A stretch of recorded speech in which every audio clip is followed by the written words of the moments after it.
दिनांक 26 सितंबर को थाना कोतवाली अंतर्गत घटित घटना में पुलिस के द्वारा 10 एफआईआर दर्ज की गई थी, जिसमें पुलिस टीमों के द्वारा लगातार सीसीटीवी फुटेज के माध्यम से अभियुक्तों का आइडेंटिफिकेशन और उनकी गिरफ्तारी के लिए दबिश देकर गिरफ्तारियां सुनिश्चित की गई हैं। इस क्रम में आज कुल 28 अभियुक्त गिरफ्तार किए गए हैं, जिसमें थाना कोतवाली की पुलिस टीम के द्वारा 13 अभियुक्तों को गिरफ्तार किया गया है। थाना बरादरी की टीम के द्वारा 15 अभियुक्तों को गिरफ्तार किया गया है।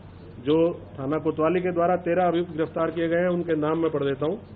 मुस्तकीम पुत्र तस्लीम, जफरुद्दीन पुत्र निशामुद्दीन, मोहम्मद इमरोज, मुसारिफ शेख, शमशेर रजा, मोहम्मद उवैस, राहिल, मोहम्मद साजिद, समीर, मोहम्मद जिशान, फैसल, तौहीद खान, फरमान और नदीम खान।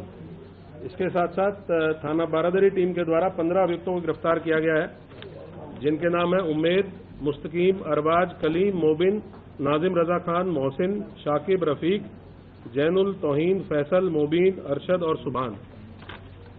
इसमें सबसे प्रमुख गिरफ्तारी जो इस पूरी घटना के प्रमुख साजिशकर्ताओं और घटना को कारित करने वाले लोगों में से एक है नदीम खां पुत्र केसर अली, निवासी बिहारीपुर, करोलान, थाना कोतवाली।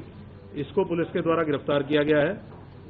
इसके पास से पुलिस ने उस घटना में पुलिस की पेट्रोलिंग यूनिट से छीना गया एक हैंडसेट मोटरोला कंपनी का बरामद किया है, जो इसने घटना के दौरान पुलिस की टीम से छीना था, वो इसके पास से बरामद हुआ है।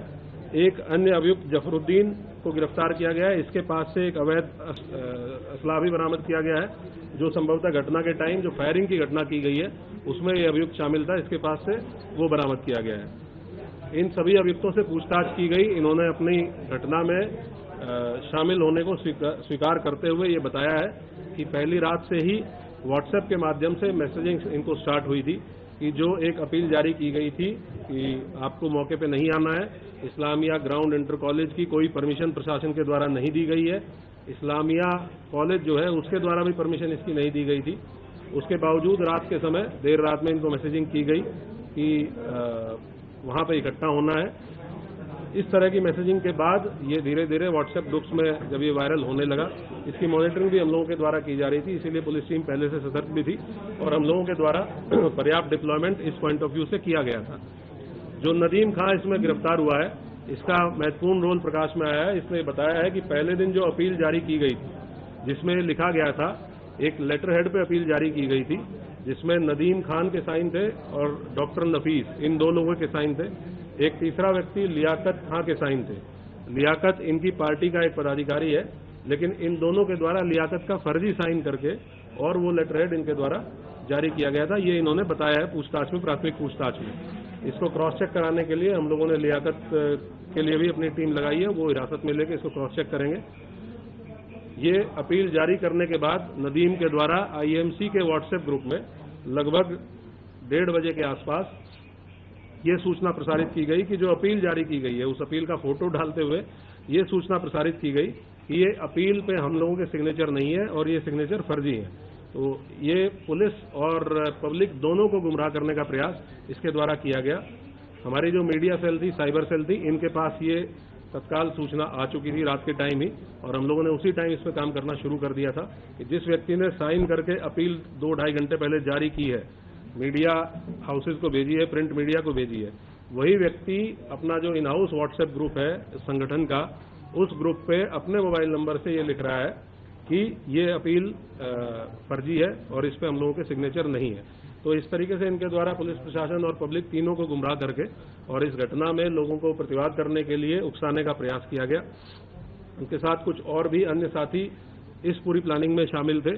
उन लोगों के भी नाम हम लोगों की इन्वेस्टिगेशन में प्रकाश में आए हैं, उनको भी हम लोग अतिशीघ्र गिरफ्तार करेंगे। इसके साथ साथ और भी जितने अभियुक्त हैं, इसमें 2 तरह के बेसिकली अभियुक्त हैं जिन पे हम लोग काम कर रहे हैं। एक ऐसे लोग जो पर्दे के पीछे रह के इस साजिश को अंजाम देने में लगे हुए थे और जिनके द्वारा ये साजिश रची जा रही थी, और ऐसे लोग जो मौके पे आके जिनके द्वारा पुलिस के साथ, प्रशासन के साथ नियम कानून को तोड़ा गया, पथराव किया गया। इन सभी की गिरफ्तारी हम लोग लगातार कर भी रहे हैं और आगे भी गिरफ्तारी सुनिश्चित कराएंगे। कहाँ से गिरफ्तार हुआ था और जब नदीम को गिरफ्तार किया गया उसने क्या बताया, वो क्यों भागा हुआ था, कहाँ भागा हुआ था? नदीम को हैंडसेट छीनने के पीछे मकसद क्या था? हैंडसेट छीनने के पीछे एक ही मकसद होता है, जब भी इस तरह की घटनाओं में हैंडसेट छीना जाता है तो वो ये आदमी ये देखना चाहता है कि पुलिस क्या बातचीत कर रही है, क्योंकि वो हम लोगों का एक ऐसा चैनल है जिसमें हम लोग फोर्स को कहाँ पे भेजना है, किस तरीके से भेजना है, इस तरह की चीज़ें या कोई घटना अगर होती है उसका भी प्रसारण वायरलेस सेट पे किया जाता है। तो संभवतः यही एक मकसद रहा होगा कि इसके द्वारा। और दूसरा ये भी है कि अगर पुलिस के जो हमारा पेट्रोलिंग यूनिट है उसके पास से हैंडसेट चला जाएगा तो वो पेट्रोलिंग यूनिट फिर कम्युनिकेट नहीं कर पाएगी कंट्रोल रूम के साथ, तो जिससे कि पुलिस का जो अलग अलग पेट्रोलिंग पार्टीज हैं उनको अलग अलग किया जा सके। इसके पीछे संभवतः यही एक मकसद रहा होगा। नदीम को थाना क्षेत्र कोतवाली से ही गिरफ्तार किया गया है और इसके और भी जो अन्य साथी हैं, कुछ ऐसे नाम हैं जो इसने हम लोगों को बताए हैं, जो प्रकाश में आए हैं इनकी पूछताछ से, उनके लिए भी हमारी टीमें लगी हुई हैं। जल्दी ही गिरफ्तारी सुनिश्चित करेंगे। सर, ये व्हाट्सएप से कॉल करके किस तरह से लोगों से बात की थी, कितनी कॉलें हुई थी, कितने मैसेज हुए थे लोग भड़काने के लिए? जो 2 लोग जेल गए हैं, फरत और फरमान, जो फाइक एनक्लेव में रहने वाले हैं, फरत और फरमान का बहुत महत्वपूर्ण रोल था अगले दिन सुबह वीडियो को सर्कुलेट करने में। जो सुबह 10 बजे एक वीडियो सर्कुलेट की गई कि किसी भी प्रकार का कोई कार्यक्रम वापस नहीं किया गया है और पूर्व निर्धारित तरीके से कार्यक्रम होगा, इस वीडियो को बनाने में और उसको सर्कुलेट करने में और लोगों को फोन कर करके व्हाट्सएप के माध्यम से ये अवगत कराने में कि भाई आपको इकट्ठा होना है। इसमें जो फरत नाम का व्यक्ति है जो जेल गया है, फाइक एनक्लेव का रहने वाला, और उसका लड़का फरमान, इन दोनों लोगों की बहुत महत्वपूर्ण भूमिका थी। ये ऑलरेडी जेल जा चुके हैं।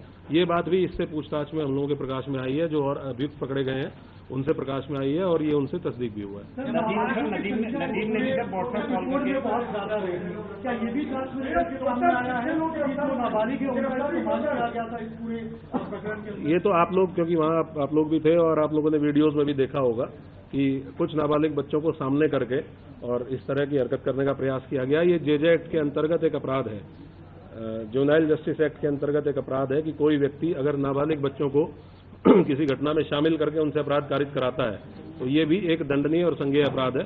हम लोग इस पे भी काम कर रहे हैं और इनकी धाराओं को भी इस मुकदमे में बढ़ाया जाएगा। टोटल अब तक हम लोगों ने इस पूरे प्रकरण में 55 लोगों की गिरफ्तारी इंश्योर की है और हमारी टीमें लगातार दबिश में है।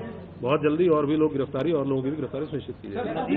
नदीम व्हाट्सएप कॉलिंग के जरिए लोगों को किस तरह, कितनी व्हाट्सएप कॉलिंग नदीम के फोन से मिली है और मौलाना के फोन से मिली है? लगातार सभी लोग आपस में व्हाट्सएप कॉल के माध्यम से संपर्क में थे। संख्या तो यहाँ नहीं बताई जा सकती, लेकिन लगातार पूरी रात लगभग 3 साढ़े 3 बजे तक सभी लोग व्हाट्सएप से एक दूसरे के संपर्क में थे और उसमें ये कंफ्यूजन फैलाए जाने की कोशिश की जा रही थी कि कुछ लोगों को अपील भेजी गई, फिर उन लोगों को ये बताया गया कि अपील फर्जी है। तो ये कंफ्यूजन बेसिकली पब्लिक में क्रिएट करने की कोशिश की गई कि जो अपील जारी की गई थी वो जेन्युइन नहीं है, जबकि वो अपील इन्हीं के द्वारा साइन करके पुलिस प्रशासन को दी गई।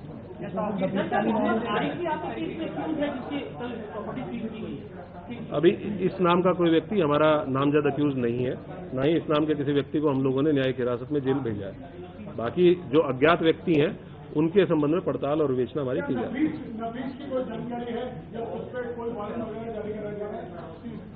नफीस जो डॉक्टर नफीस है उसका रोल इस पूरी घटना में, इस विवेचना में, पूछताछ में भी सामने आया है।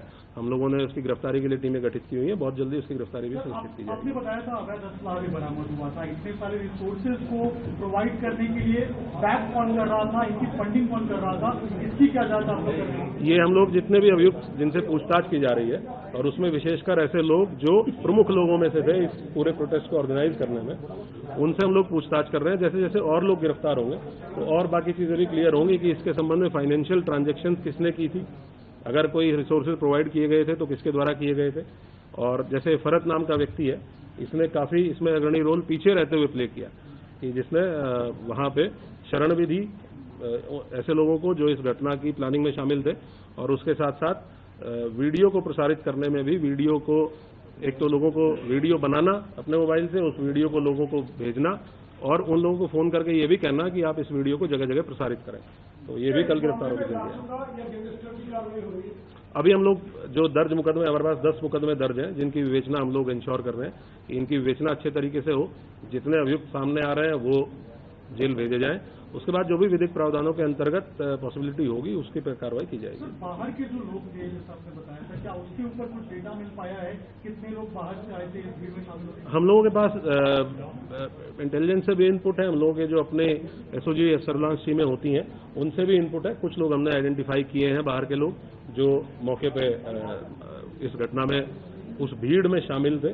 उनमें से कुछ लोगों का ये भी पता चला है कि एक दो लोग बाहर के ऐसे भी थे जिनके द्वारा संभवतः फायरिंग की घटना की गई। उनके लिए हम लोग और डीपली इन्वेस्टिगेट कर रहे हैं और बातचीत कर रहे हैं। अगर दूसरे जनपद से भी सहायता की आवश्यकता होगी तो वहां की पुलिस से भी संपर्क करके उनकी भी सहायता लेके हम लोग इनको गिरफ्तार करेंगे। और कितना मोटा मोटा अमाउंट होगा लोगों का जो संख्या इकट्ठा होगी, तो कितने लोग थे? ऐसा कहा जा रहा है 40,000 लोग उनको इकट्ठा करने की बात कही गई। नहीं, क्योंकि कहीं एक पॉइंट पे तो इकट्ठा हो ही नहीं पाए। जो हम लोगों की नाकाबंदी थी, हम लोग क्योंकि हम लोग अवेयर थे पहले से ही कि इस प्रकार का एक प्रयास हो सकता है कि किसी एक पॉइंट पे बहुत अत्यधिक भीड़ की जाए, तो हमारी नाकाबंदी और बैरिकेडिंग शहर के चारों तरफ थी। और इसीलिए आपने देखा होगा कि शहर के किसी भी पॉइंट पे, सिंगल पॉइंट पे भीड़ को मर्ज नहीं करने दिया गया। अगर भीड़ एक जगह पे मर्ज होती है तो वो भीड़ बहुत ज्यादा संख्या हो जाती है। तो हमारे पास जो भी बैरिकेडिंग पे राजपत्रित अधिकारी जीओज लगे थे, उन्होंने अलग अलग पॉइंट्स पे रोका और इसीलिए 10 एफआईआर दर्ज हुई है कि अलग अलग 10 पॉइंट्स पे पुलिस के साथ पुलिस के ऊपर पथराव या सरकारी कार्य में बाधा डालने का काम किया गया। तो इसीलिए इन 10 पॉइंट्स पे एफआईआर हुई है। सिंगल पॉइंट कोई ऐसा नहीं था जहां पूरी भीड़ को मर्ज करने को अलाउ करने दिया गया। और हम लोगों को ये बिल्कुल हम लोग दृढ़ संकल्पित थे कि किसी भी कंडीशन में इस भीड़ को हम किसी सेंट्रल पॉइंट पे, चाहे वो इस्लामिया ग्राउंड हो चाहे कोई और अन्य पॉइंट हो, हम सेंट्रल पॉइंट पे इस भीड़ को नहीं पहुंचने देंगे। सर, क्या इन्वेस्टिगेशन में ये भी निकल के सामने है पुलिस को टारगेट किया गया था?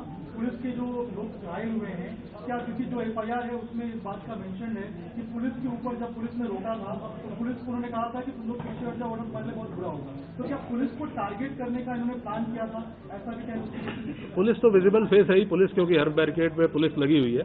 तो अगर कोई गलत काम करने जा रहा है, कानून तोड़ने जा रहा है, तो पहला फ्रंट पुलिस ही है जो उसको रोकती है। तो ऑब्वियस सी बात है कि अगर वो कानून तोड़ने का के लिए इच्छुक है या कानून तोड़ना चाहता है तो पुलिस जो सामने खड़ी है उसी को अपोज करेगा। और यही काम इनके द्वारा किया गया और हमलावर होकर किया गया। तो इसीलिए हम लोगों ने इतने कठोर कार्रवाई सुनिश्चित की। Thank you.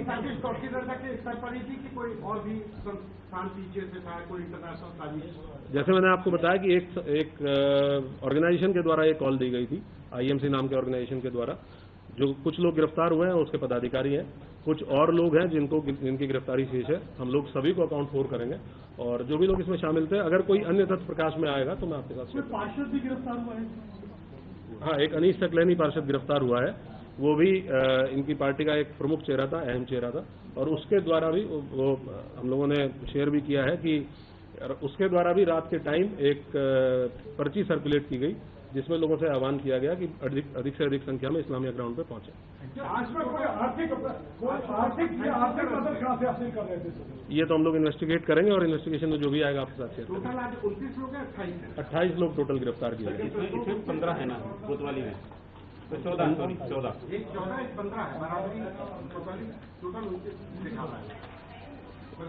नहीं, कुछ अभियुक्त ऐसे हैं जो दोनों मुकदमों में कॉमन है। तो हो सकता है इस वजह से प्रेस नोट में, क्योंकि दोनों अलग अलग थानों के प्रेस नोट है, तो ये हो सकता है कि दोनों के प्रेस नोट में आ गए। टोटल 55 अभियुक्त गिरफ्तार किए गए। 28 टोटल 55 अभियुक्त गिरफ्तार हुए हैं। आज से पहले तक 27 और 28 अभियुक्त टोटल 55। ये मैं शेयर करूंगा आपकी।